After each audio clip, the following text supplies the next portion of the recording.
Olá pessoal, meu nome é Henriette Azeredo e eu vou falar um pouco sobre filmes e revestimentos ativos para alimentos, para uso em alimentos. Vou começar falando um pouquinho sobre materiais biodegradáveis. Bom, quando a gente pensa em materiais biodegradáveis, como desenvolvimento de materiais biodegradáveis, a gente pensa principalmente em materiais para substituição de polímeros sintéticos, os chamados plásticos. Para algumas aplicações, Para algumas aplicações eles são ótimos, mas para aplicações de uso único, como embalagens, eles são considerados inadequados, porque eles têm um tempo de vida útil muito longo. Então, por um lado, os plásticos são materiais excelentes, eles têm alta diversidade, baixo custo, bom desempenho físico-mecânico, alto apelo mercadológico em termos de transparência, de baixa densidade e resistência a quebras. Mas eles não são biodegradáveis e existem dificuldades na questão da reciclagem por causa da diversidade de materiais. Um dos problemas é a diversidade de materiais, porque quando a gente fala em plásticos, a gente não está falando de um material só, a gente está falando de uma variedade enorme de materiais, porque cada polímero é um plástico diferente. E esses polímeros, cada polímero tem que ser reciclado de forma separada. Então, a reciclagem não é algo simples de implementar na prática. Tanto que, na prática, cerca de 10% dos polímeros são reciclados efetivamente, mesmo nos países mais desenvolvidos, que têm mais comprometimento com a questão da reciclagem. Então isso mostra que não é algo simples, certo? E como consequência de tudo isso, a gente tem problemas ambientais por causa do acúmulo dos plásticos e incluindo os microplásticos, cujo problema já é bem conhecido e bem divulgado na mídia. Bom, existem recursos para reduzir o problema. Um deles é a reciclagem efetiva, que parece ser uma solução, mas como eu já tinha dito, é difícil de implementar.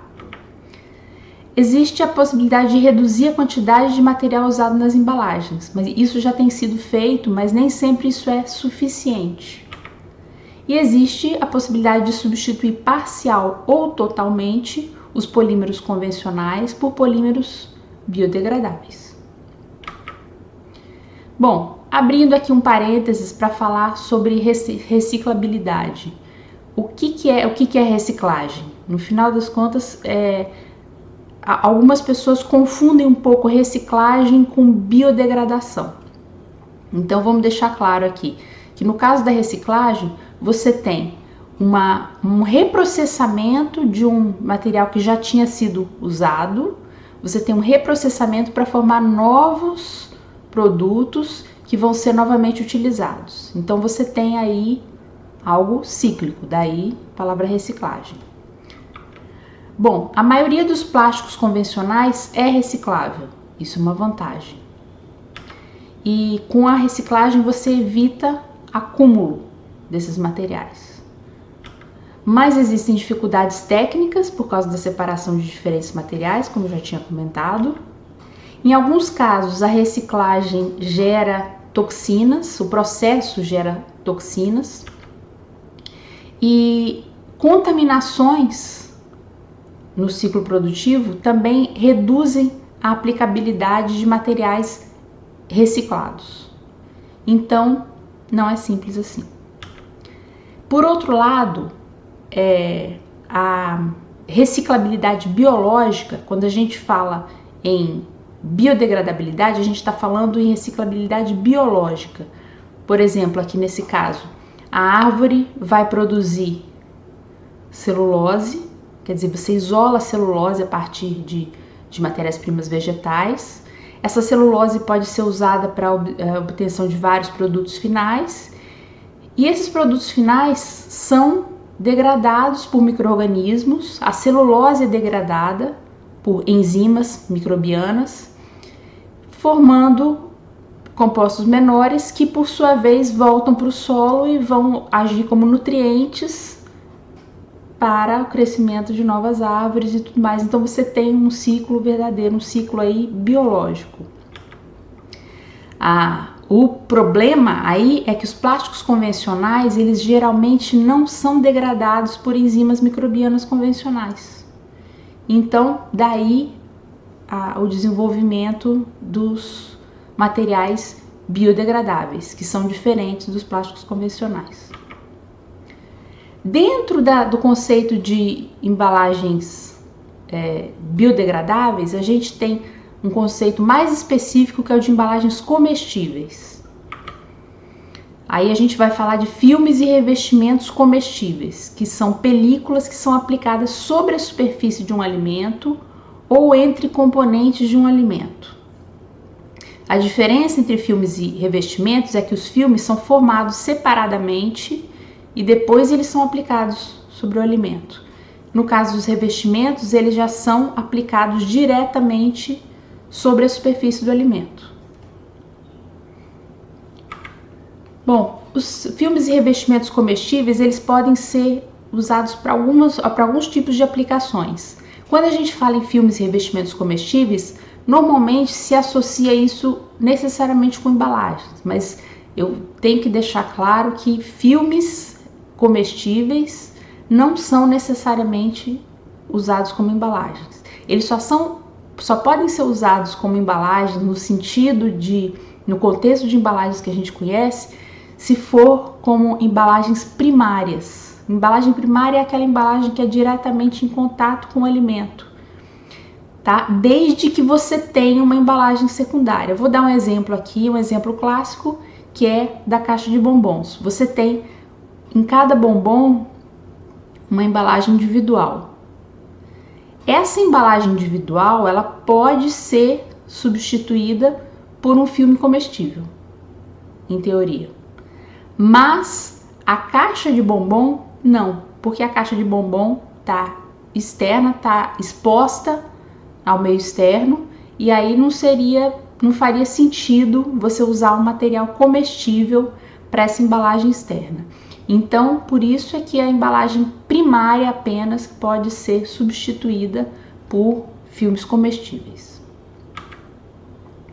Você pode usar filmes comestíveis também como sachês solúveis em água.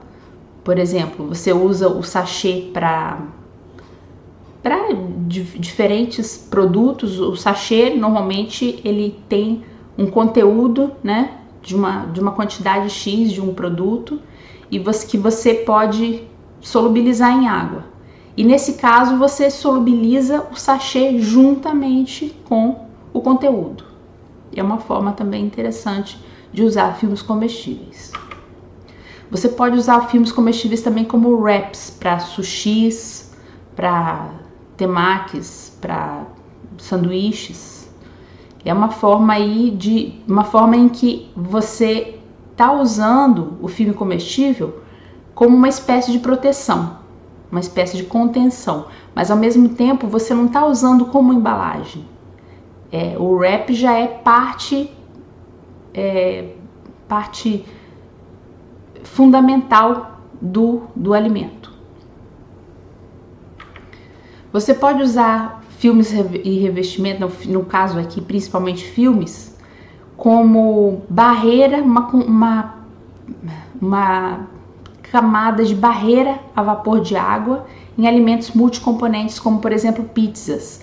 Você tem na pizza aqui a massa, né? A massa que normalmente você espera que seja crocante, e você tem a cobertura que normalmente é mais úmida. E o que acontece? Normalmente a atividade de água é muito maior na cobertura. Então a tendência é que haja migração de água da cobertura para a massa. E com isso a massa vai perder a crocância. Então, se você usar um filme entre a massa e a cobertura, você pode minimizar essa migração de umidade e com isso diminuir a perda de textura, as modificações de textura na pizza. Outra aplicação é reduzir a absorção de óleo em frituras. Por exemplo, a gente tem essas batatas em palito, que às vezes congeladas, né, prontas para serem fritas, que são encontradas às vezes em supermercados, esses palitos de batata, se eles fossem revestidos com um revestimento de alta barreira a óleo, você poderia com isso reduzir a absorção de óleo durante o processo de fritura e com isso fazer uma batata frita que seja mais saudável. Outra forma de aplicação seria reduzir a perda de umidade durante o cozimento. Por exemplo, no caso de carnes, no caso aqui do desenho, a gente tem um frango, tá? O frango, durante o cozimento, ele vai se encolher, vamos dizer assim. Porque ele vai perder massa, porque vai perder umidade. Com isso, ele perde um pouco da textura, ele vai perder a maciez, né? Isso é considerado um efeito colateral natural do cozimento, né? Principalmente quando você assa um produto. Mas se você usar um revestimento comestível em torno desse frango aqui, você pode ter uma melhor retenção da massa, de retenção de umidade. E com isso você não tem muita perda de massa e a textura pode continuar bastante macia. Em todos os casos em que eu citei até agora, a gente pode usar filmes e revestimentos comestíveis para veicular compostos ativos, como por exemplo, antimicrobianos, antioxidantes. Por exemplo, no caso aqui desse desenho, seriam antioxidantes para nozes, para diminuir o grau de oxidação em nozes. E qual é o problema da oxidação em nozes? É que ela resulta em rancidez, que é uma alteração sensorial. Bom, o que são embalagens ativas? Já que eu estou falando em compostos ativos, vamos ver o que são embalagens ativas. Embalagens ativas, elas têm a ver com interações desejáveis. São aquelas que têm interações desejáveis ou com o alimento ou com o ambiente circundante. No conceito de embalagem convencional, no conceito convencional de embalagem, a embalagem é uma barreira passiva. Então, uma embalagem ideal seria aquela que barra totalmente a passagem de compostos entre o meio externo e o meio interno.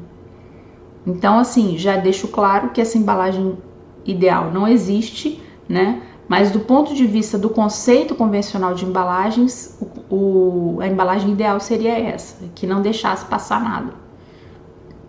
Já a embalagem ativa já é um conceito diferente, em que você quer que haja uma interação da embalagem com o alimento ou com o ambiente.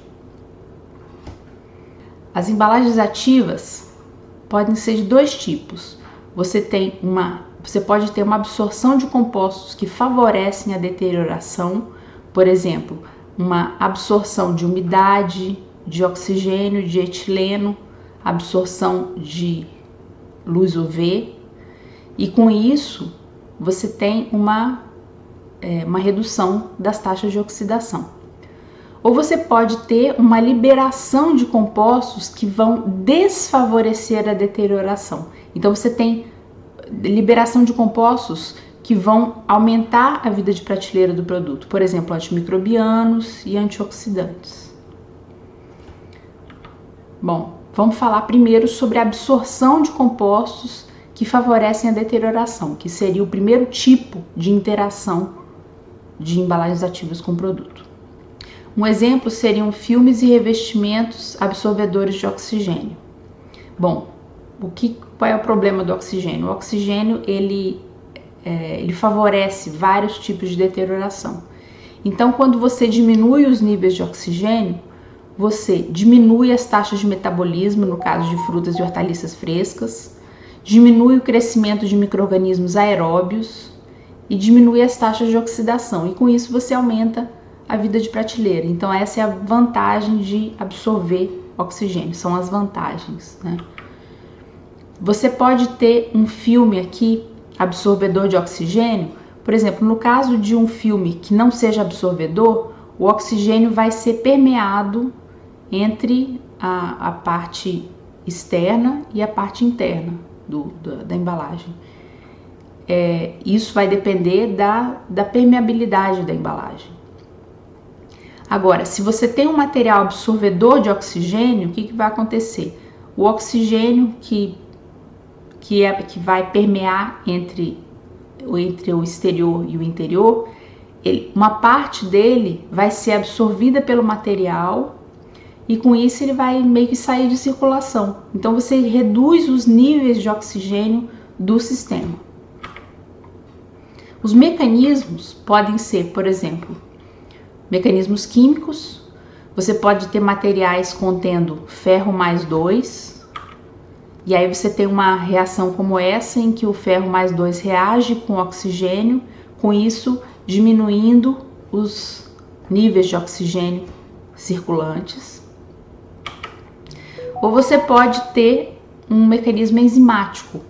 No caso do mecanismo enzimático, você tem normalmente uma enzima oxidante mais um substrato.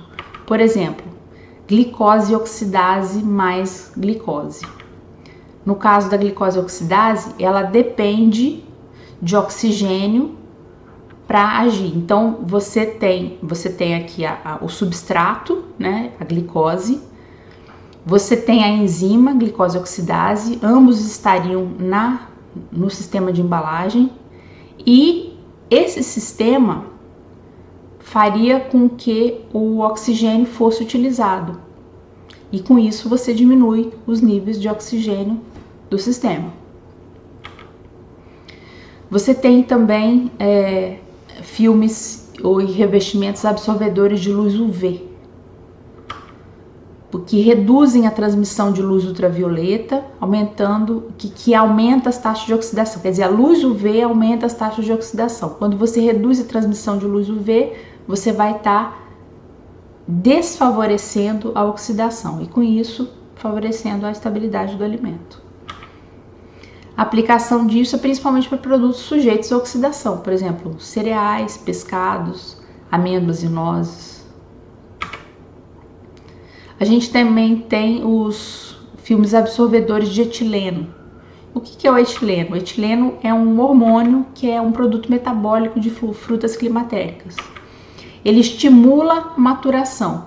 Então, à medida em que você tem o processo de maturação, ele tem a participação do etileno, tá? Você tem até a maturidade comercial, e o etileno vai promover essa maturidade comercial e depois vai promover a senescência. Então, a gente tem, depois da maturação plena, tem uma deterioração rápida que é chamada senescência. Quando você tem um absorvedor de etileno, você tem no filme algo que vai ter, por exemplo, no caso permanganato de potássio, a gente tem aqui no exemplo aqui uma equação que mostra que se você tem o permanganato de potássio no sistema de embalagem, ele vai reagir com o etileno, com isso diminuindo os níveis de etileno do sistema. E com isso diminuindo as taxas de maturação, diminuindo a velocidade de amadurecimento dos frutos climatéricos. A gente tem também filmes de absorvedores de umidade. Por que eles são importantes? Porque níveis inadequados de água, eles promovem crescimento microbiano, perda de crocância em frutas desidratadas, em biscoitos, em vários produtos secos, né? E, por exemplo, empedramento de pós, que é um processo mais complexo, mas que envolve absorção de umidade. E você tem os filmes absorvedores de umidade, em que você tem compostos altamente hidrofílicos no material, que vão, por exemplo, polióis ou carboidratos, que vão absorver essa umidade e tirá-la do sistema.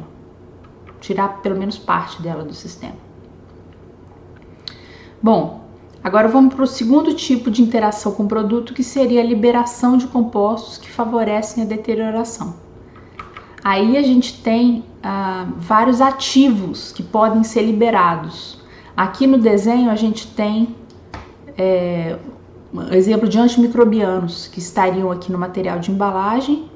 Você teria micro-organismos aqui que estariam na superfície do produto, e esses micro-organismos seriam inativados por contato com o material, tá? Então você teria com o tempo uma redução da carga microbiana. A vantagem do uso de compostos ativos na embalagem é que você tem uma liberação lenta, por vezes até controlada, sobre a superfície do produto, onde o ativo geralmente é mais necessário. Então, por exemplo, no caso de antimicrobianos, a gente tem aqui exemplos de antimicrobianos, por exemplo, em queijos. Os antimicrobianos, eles são mais necessários na superfície, porque é na superfície do queijo que vai haver mais crescimento microbiano. É onde você tem contato com oxigênio e tudo mais. E no caso dos antioxidantes, também a mesma coisa. Você normalmente tem mais necessidade do produto na superfície, que é onde existe o contato com o oxigênio. Bom, a gente tem aqui, por fim, alguns exemplos de filmes ativos que foram desenvolvidos pelo nosso grupo. Nesse primeiro exemplo aqui, a gente tem filmes antioxidantes feitos de componentes de amêndoa de manga.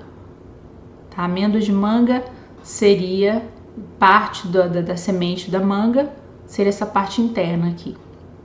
Então o que a gente fez foi extrair dessa amêndoa de manga amido, gordura e fenólicos. Bom, o amido foi a matriz, né, do filme, o polímero.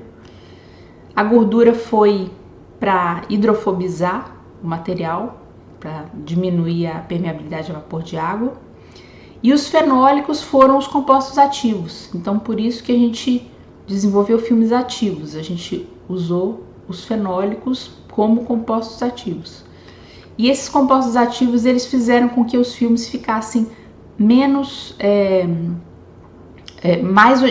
tivessem uma maior capacidade antioxidante e tivessem maior absorção de luz UV, quer dizer, eles têm uma resistência maior à luz UV. Então você pode usar esses filmes para aplicações em que você queira uma absorção de luz UV, para aplicações em produtos oxidáveis principalmente. Um outro exemplo, já mais recente, que a gente desenvolveu, foram filmes feitos a partir de subprodutos de laranja. Aqui nesse caso a gente não extraiu nada, a gente não extraiu pectina, a gente não extraiu nada desses subprodutos, a gente usou o subproduto como um todo, tá? O bagaço, a casca e a polpa remanescente, tudo que vem do resíduo industrial, do subproduto industrial. E a gente fez um tratamento hidrotérmico e com isso a gente conseguiu produzir filmes, tá? E esses filmes também apresentaram propriedades antioxidantes e absorvedores de UV também. E por fim, a gente teve o desenvolvimento de um revestimento ativo, que foi um revestimento, na verdade a gente pode chamar de revestimento bioativo. Bioativo no sentido de que ele favorece a saúde humana. Esse revestimento que a gente fez foi em morangos desidratados, na verdade. Foi à base de alginato e contendo bactérias probióticas.